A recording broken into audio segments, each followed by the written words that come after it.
小小购物车，我的心也有点慌。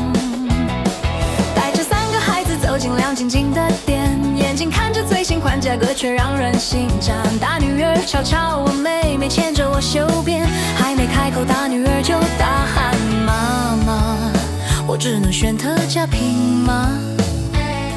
全场目光往这边闪，点点眼神有点冷，像在说快点离开。孩子们看着我，我只想笑说没关系。我不是不能买，只是每次都习惯忍耐，想把最好都留给你们，自己的需要放口袋。但今天我决定不再让委屈变成常态。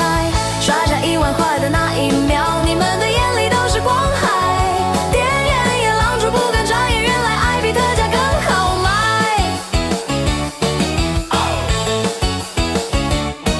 妹妹穿着那件外套转了一圈又一圈，大女儿偷偷笑说终于不用挑最便宜的款，小女儿还不懂钱，却知道我眉头放松了点。那一瞬间我听见妈妈，我会长大以后换我照顾你呀，比任何品牌都难买到的温暖。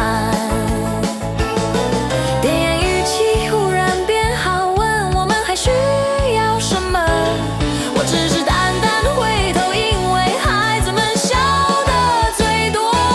我不是不能买，只是每次都习惯忍耐。你们一句我只能选特价码，戳痛了心，却提醒了爱。那种刷卡的声音像是替自己勇敢一次的告白，1万未换来的不是衣服，是你们抬头的期待。店员的眼神也变了，看见妈妈的力量有多大。